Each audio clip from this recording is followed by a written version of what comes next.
गरीब कबीर के 100 बंजारा हुआ, आप भक्ति के हेत काकर बोई जान के धन्ना भगत के खेत।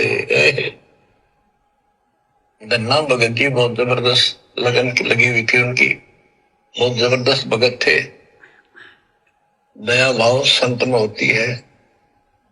बारिश हुई, बीज सभी किसान ज्वार बीजने चल पड़े।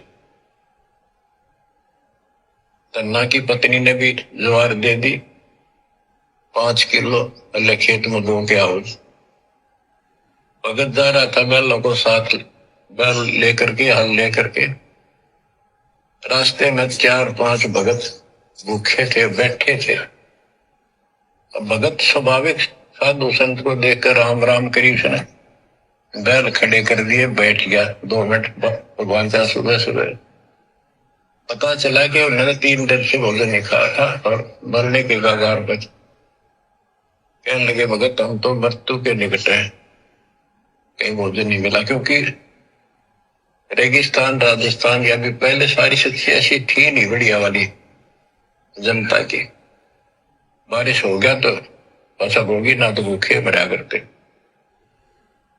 तो भगत जी ने सारे के सारे ज्वार रख दी उसके उनके आगे, बीज वो मरे थे भूखे, सारी खा गई।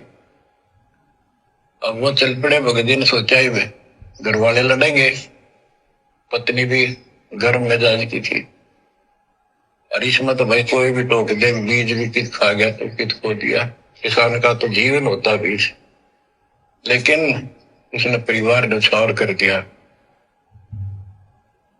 कंकर इकट्ठी की लोगों को दिखाने के लिए, जैसे और बीज बो रहे थे ऐसे कंकर बखेर के हलवा के सामने घर आ गया। खेत में जाकर नहीं देखा। कुछ दिनों के बाद औरों का तो ज्वार गदब की उगरी और भगत जी के खेत में तुम्बे मतीरों की बेल उगरी बिना गिरती की। मतीरे लग गए मोटे मोटे ये तुम्बे। अब क्या होता है कि भगत जी के खेत में, धन्ना भगत के खेत में बहुत ज्यादा बेल उगी मतीरों की। मतीरे से मोटे मोटे लाग गए, ऊपर नीचे पड़े न बड़ी दिखे उनका खेत बना। कुछ दिन के बाद क्या होता है कि बारिश ना होने से उस क्षेत्र में अकाल जैसी स्थिति होगी। और ज्वार किसी का हुई, किसी की थोड़ी बहुत हुई, बिल्कुल नहीं हुई। तो वो तो बाद की बातें हैं। किसी ने जाके धन्ना भगत की पत्नी को बता दिया कि तुमने ज्वार नहीं बोई। वह बोली बोई, वो पाया हमारा भगत कि ना आपके तो मतीरे उग रहे हैं, ज्वार है ही नहीं। उसका दुख हुआ, ज्वार भी कित खा गया यो। तो वह गई, देखा सचमुच वहां तो मोटे मोटे मतीरे भरे पड़े। एक मतीरा यानी एक तुम्बा लेकर चल पड़ी। धन्ना भगत को पता था कि बात आज बिगड़ चुकी है। उसके बाहर जाते ही भगत वहां आ जाते थे, उसके रहते नहीं आते थे। वो जल्दी वापस आ गई। धन्ना भगत ने सोचा था शाम तक आओगी। भक्तों से कहा तुम जाओ, बात आज गड़बड़ है। सिर पर मतीरा रख रखा। आते उसने मतीरा सिर में मारा धन्ना भगत का। धन्ना भगत जी ने थोड़ा बचाव किया तो धरती में लगकर फूट गया। फूटते उसमें ज्वार निकली जैसी बीज की साफ सुथरी भेजी थी। अब भगत जी तक टेढ़ा पड़ा, सिर बचाया और वह देवी देख रही थी, कभी धन्ना भगत को कभी ज्वार को। तो वह बोली ये कहां से आ गई ज्वार इसमें। धन्ना भगत ने बोला। वह फिर खेत में गई, वह ज्वार उठाकर अंदर रख ली। वहां जाके देखा कपड़ा बिछाकर मतीरे फोड़न लागी, ढेर लाग गया। गिट्टी बांध कर चल पड़ी, ढोन लागी ज्वार। अरोरा की ज्वार कति कंडम सी होगी, वो ये को ना खड़ी तो रही पर बस उसमें बीज नहीं बना। सूखी सूखी सी खड़ी। अब वह 3-4 गठड़ी 5-6 गठड़ी ले आई भर भर कर। अब धना भगत की कथा गुरुदेव सुना रहे हैं। अब आगे परमात्मा क्या समझाना चाहते हैं। धना की भगतमती तुम्बा उठाकर घर पर गई। गुस्से में धना भगत के सिर के ऊपर मारना चाहा कि बच्चे क्या खाएंगे। धना भगत कुछ नहीं बोला, अपना बचाव करवा गया। तुम्बा नीचे गिरा, उसमें साफ सुथरी धड़ी पक्की, धड़ी यानी 5 किलो जवार निकली। यानी जितना बीज धना भगत ने जो परमात्मा साधु संतों के रूप में थे उनको खिलाया था, वो तो एक ही तुम्बे में दे दी परमात्मा ने, साफ सुथरी। उसने कहा कि बीज कहां से आ गया, तो धना भगत जी कुछ नहीं बोले, चुपचाप रहे। उसके बाद वो खेत में गई। उसने सोचा कि बाकी तुम्बों में भी ज्वार होगी। इतने में गांव वालों को सूचना मिल गई कि धना भगत के खेत में जो तुम्बे थे उनमें ज्वार निकल रही है। कौतूहल का विषय बन गया। गांव वाले भी पहुंच गए देखने के लिए। और उस समय उस क्षेत्र में अकाल पड़ गया था, बारिश हुई नहीं थी। लोगों ने ज्वार तो बीज दी लेकिन ज्वार हो नहीं पाई, तो सबके भूखा मरने की नौबत आ गई थी। लेकिन कहते हैं ना कि एक भगत के कारण परमात्मा पूरे नगर की रक्षा करता है, पूरे नगर की। अगर एक भगत भी अगर मर्यादा में रहकर भक्ति करता है तो। चली गई खेत में, तुम्बे फोड़ने लगी, ज्वार का ढेर लगा दिया और अपने घर पर लाने लगी। फिर धना भगत ने क्या कहा। हमने शिक्षा लेनी है भाइयों और बहनों इन कथाओं से, ये शिक्षात्मक हैं। धना भगत ने क्या कहा जब वो ज्वार को अपने घर पर लाने लगी आवश्यकता से ज्यादा।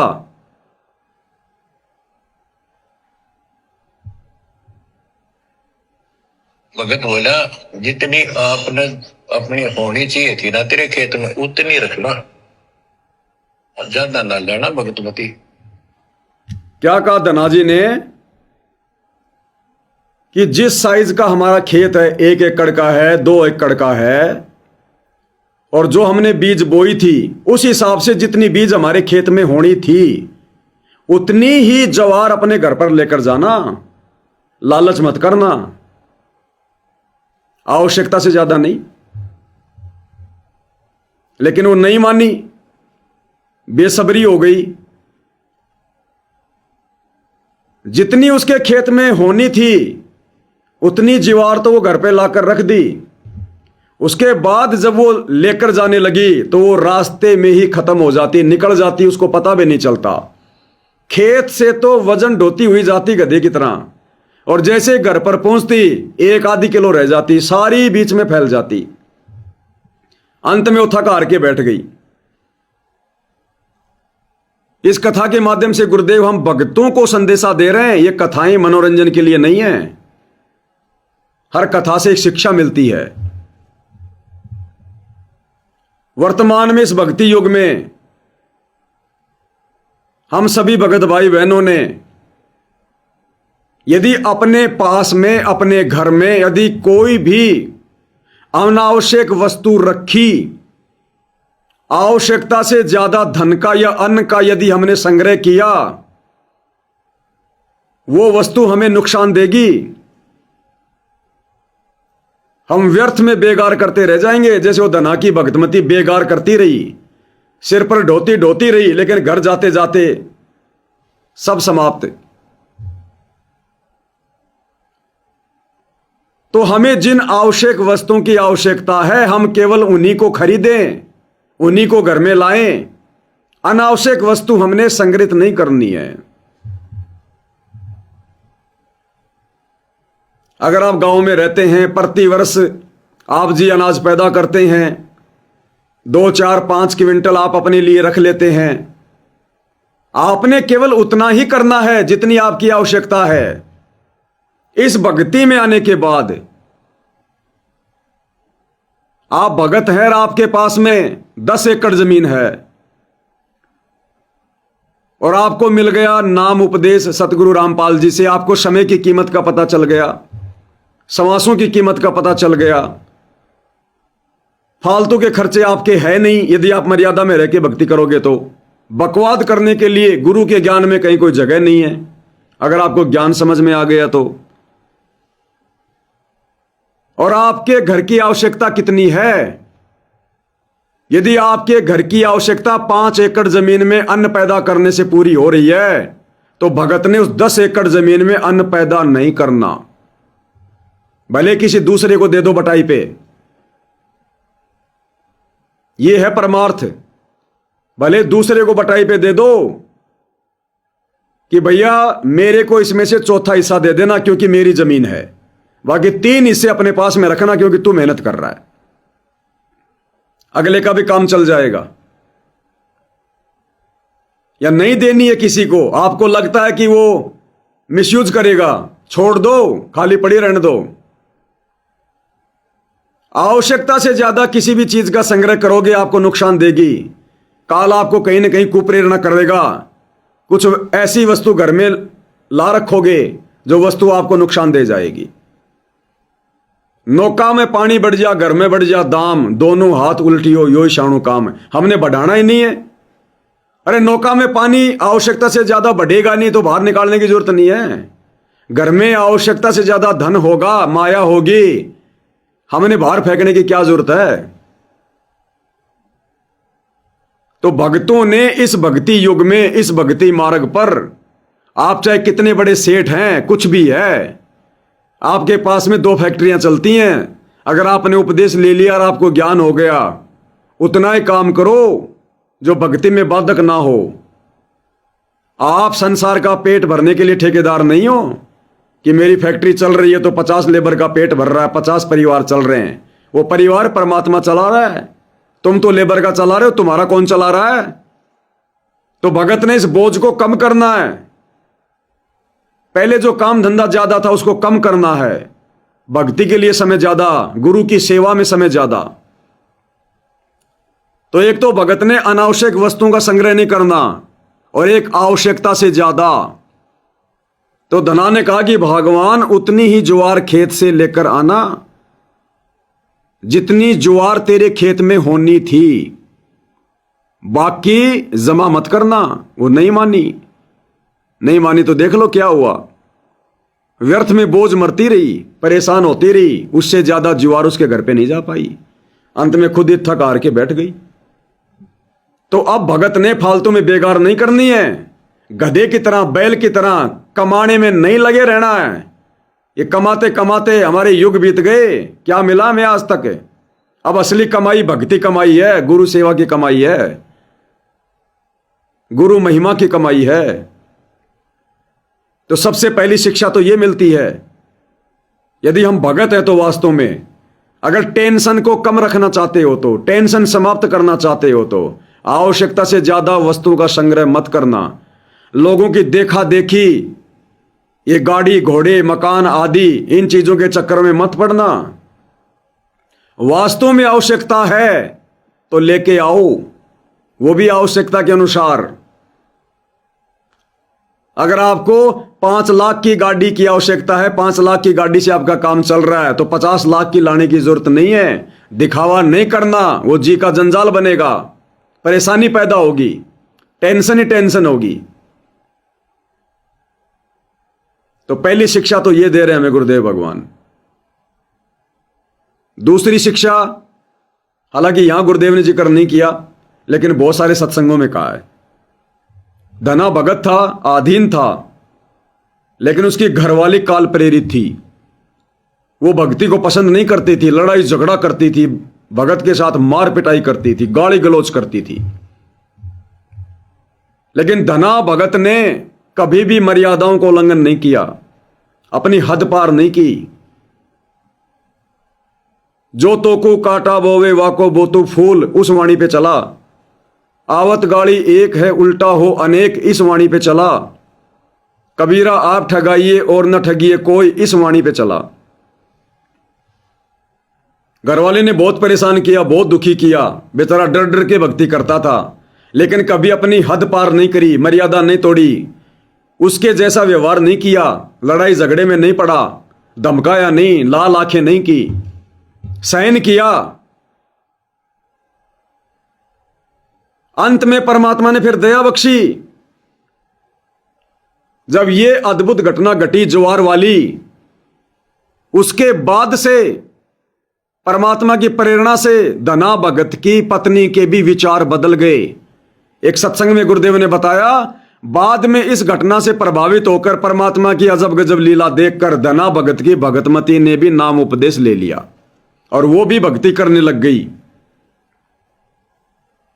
धना भगत की आधीनी के कारण, उसके ज्ञान आधार के कारण, धना भगत की समझदारी के कारण।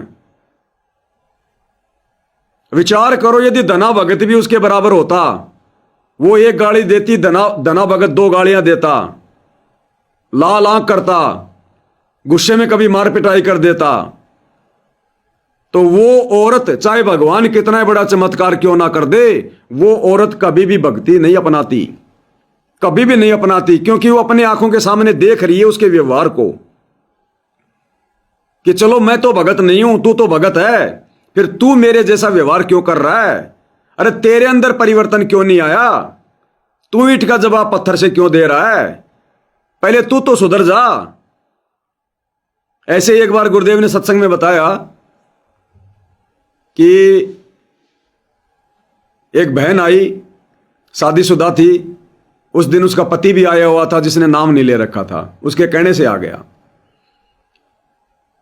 तो उस बहन ने गुरुजी से प्रार्थना की कि गुरुजी यो मेरा भगत नाम नहीं लेता, मैं बहुत समझाती हूं इसको, भक्ति नहीं करता, नाम नहीं लेता। तो गुरुदेव ने कहा कि भाई तू नाम क्यों नहीं लेता? बोला जी मैं नाम तो ले लूं, लेकिन आपकी भगतमती में कोई परिवर्तन तो दिखाई नहीं दे रहा। भैंस अगर दूध नहीं देती है तो उसको लट्ठम लट्ठा लट्ठम लट्ठा। बच्चे छोटी सी गलती कर देते हैं, बच्चों को पता नहीं क्या क्या सुनाने लग जाती है, मारने पीटने लग जाती है, छोटी छोटी बातों पे झगड़ा करती है घर में। मैं नाम तो ले लूं, लेकिन इस नाम से इसमें कोई प्रभाव तो नहीं दिखाई दे रहा, फिर मेरे में कैसे होगा? तो गुरुदेव ने उल्टा उस बहन को धमकाया कि तेरी वजह से यह आत्मा परमात्मा से नहीं जुड़ रही, तू दोषी हो रही है परमात्मा की। इसी प्रकार एक सत्संग में गुरुदेव भगवान ने बताया कि बच्चों, मुझे खुशी इस बात की नहीं है कि तुम ये जो ज्ञान गंगा पुस्तक बांट रहे हो ना, इन पुस्तकों को पढ़ पढ़ के जो लोग नाम ले रहे हैं, इन टीवी चैनलों पर सत्संग सुन सुन के लोग नाम ले रहे हैं, मुझे खुशी नहीं है। ठीक है, कोई आत्मा भगवान की शरण में आ रही है, अच्छी बात है, लेकिन गुरुदेव ने बताया कि मुझे इतनी खुशी नहीं है। मुझे खुशी वास्तव में उस दिन होगी जिस दिन तुम भक्तों के व्यवहार को देखकर, तुम्हारे शीतल आचरण को देखकर, तुम्हारे चाल चलन को देखकर, तुम्हारे चरित्र को देखकर जब लोग मेरे से नाम उपदेश लेने के लिए आएंगे कि भैया इस व्यक्ति में तो परिवर्तन हो ही नहीं सकता था, ये तो इसके गुरु की करामात है, इसके गुरु का आशीर्वाद है, भाई ऐसे महापुरुष की शरण में तो हमें भी जाना चाहिए। तो गुरुदेव ने कहा कि बच्चों, जिस दिन तुम्हारे आचार विचार व्यवहार बोलचाल, तुम्हारे इस चरित्र को देखकर लोग दीक्षा लेने आएंगे, उस दिन मुझे खुशी होगी, मेरी आत्मा गदगद होगी कि हाँ अब मेरे ज्ञान का असर हो रहा है। बाकी टीवी चैनल पर सत्संग सुन सुन के, यूट्यूब पर सत्संग सुन के, पुस्तकें पढ़ पढ़ के तो दुनिया नाम ले रही है। आप और हमने भी उसी प्रकार से नाम लिया था, कितना क्या परिवर्तन हो गया। आज भगत ही भगतों को लठ मार रहे हैं, जानवरों की तरह व्यवहार कर रहे हैं, गालियां निकाल रहे हैं, ज्ञान को खुट्टी पे टांग दिया, मनमानियां कर रहे हैं। गुरु को क्या खुशी होगी? तुम्हारे द्वारा बांटी गई पुस्तकों से कोई नाम दीक्षा लेगा तो तुम्हारे जैसे गुण उनके अंदर आएंगे। वो क्या खाक भगत बनेगा जब तुम ही भगत नहीं बने अभी तक? यही कारण है आज घर घर में ज्ञान गंगा पुस्तक पहुंच चुकी है। घर घर में लोग क्यों नहीं भगत बन रहे? क्योंकि ज्ञान गंगा बांटने वाले अभी तक भगत नहीं बने, अभी उनमें भगतों के लक्षण नहीं आए। जगत वाले कैसे भगत बन जाएंगे? तो धना भगत की कथा से हमें 2 बहुत अच्छी शिक्षा मिलती है। ये भगत के व्यवहार से ही घर वालों के संस्कारों में परिवर्तन होगा। और आवश्यकता से ज्यादा भगत ने किसी भी चीज का संग्रह नहीं करना चाहिए। गुरुदेव कहते हैं जिसने लंबी यात्रा करनी है उसको कम से कम वजन लेके चलना चाहिए, कम से कम वजन। अगर आपका काम यदि पैदल आने जाने से हो रहा है, आपने साइकिल भी नहीं खरीदनी। यदि आपका काम साइकिल से चल रहा है तो मोटरसाइकिल मत खरीदो। अगर आपका काम मोटरसाइकिल से चल रहा है तो 4 व्हीलर मत खरीदो, कार मत खरीदो। लोगों की देखा देखी जबरदस्ती घर में ज्यादा पैसा देकर किसी के बांस पर चढ़ाने से अगर आपने अनावश्यक रूप से वो 4 पहिए की गाड़ी ले ली, वो तुम्हारा स्वतंत्र कर्म माना जाएगा, स्वतंत्र कर्म, क्योंकि तुम्हें उसकी आवश्यकता नहीं थी। तुमने ज्ञान आधार से हटकर लोगों की देखा देखी स्वतंत्र कर्म करते हुए वो 4 व्हीलर लिया है। अब यदि उस गाड़ी से कभी एक्सीडेंट हो गया, पैर वार टूट गया, कट गया, चोट लग गई, नुकसान हो गया, तो हो गई ना व्यर्थ की टेंशन, आ गई ना बिन बुलाई समस्या, क्योंकि वो तुम्हारा स्वतंत्र कर्म है, स्वतंत्र कर्म। तो इस भक्ति मार्ग पर भाई और बहनों हमने हर पहलू पर विचार करके आगे बढ़ना होगा। अब गुरुजी एक एक को नहीं समझाएंगे, गुरुजी के पास में इतना समय नहीं होता, बहुत लंबा चौड़ा सिलेबस है। गुरु ने हर पहलू के ऊपर थोड़ा थोड़ा जो है प्रकाश डालना पड़ता है। अब थोड़ा विस्तार से समझने समझाने के लिए परमात्मा ने साध संगतियों पे दया बख्शी है। अब हम उन बातों की गहराई में जा रहे हैं, उन्हीं की प्रेरणा से, उन्हीं के आशीर्वाद से। तो अब हमने इन बातों का फायदा उठाना है। तो क्या कहा धनाजी ने अपनी भक्तमती को? भगत बोला जितनी आपने अपनी होनी चाहिए थी ना तेरे खेत में उतनी रखना, और ज्यादा ना लेना भगतमती। बोली तू तो ऐसे करा कर, भगवान ने दी है सारी लाऊंगी। बाकी छड़ी बरकत चाली, जब उसका कोटा पूरा हो लिया वहां तक तब बहुत मरती आई, बाहर खूब लग गया, उतारी तो सारा पूस बना पाया, एक पैर लाई वो भी नहीं हो गया, हार के बैठ गई। हार के बैठ गई क्योंकि भगत की बात नहीं मानी। फिर धन्ना भगत के खेत में ज्वार निकला, तुम्बों से ज्वार निकला, गांव इकट्ठा हो गया। भगत बोला भाई अपनी बांट लो थोड़ी थोड़ी, तुम सारे भूखे मर तो बच जाएगा दाओ। तो सब ने अपने हिसाब का थोड़ा थोड़ा ले लिया और फिर भी उबरती रहेगी। बच्चों ये बातें कोई बनावटी नहीं है। जिनने भगवान के ऊपर समर्पण किया, जो भगवान पर समर्पित हुए, भगवान ने कभी उनका मारा नहीं। चार युगों को देख लो, हमने किसका रखा मारा। तो अब आगे गुरुदेव क्या करेंगे? बच्चों इन महापुरुषों की कथाओं से हमने शिक्षा लेनी है। मनोरंजन की दृष्टि से मत सुना करो, इस कान से सुन के इस कान से मत निकाला करो। साक्षात सारी सृष्टि का मालिक हमारे सामने बैठकर सत्संग, अरे बरवाला आश्रम में, करोथा आश्रम में सारी सृष्टि का मालिक हमारे सामने बैठकर सत्संग करता है। आज हिसार जेल से सारी सृष्टि का मालिक बैठ के सत्संग कर रहा है। कितने विशेष होंगे उनके वचन। एक एक शब्द को जीवन में उतारना आप और हमने पड़ेगा, अमल में लाना पड़ेगा। भगवान की एक भी बात झूठ नहीं होती। तो गुरुदेव कह रहे हैं बच्चों इन महापुरुषों की कथाएं आज हमारे काम आएंगी। आज हमने इन कथाओं को अमल में लेके आना है, इन कथाओं के अनुसार अपने जीवन में आगे बढ़ना है। तो बच्चों ये महापुरुषों की जो कथाएं हैं आज अपने काम आऊंगी। आप एक बार लग कर देखो इस मार्ग, कोई जगह नहीं रहेगी आपको अगर मगर करने की। मन को कति परमात्मा हर तरह से संतुष्ट कर देगा। अमल में लानी पड़ेगी आज इन कथाओं को।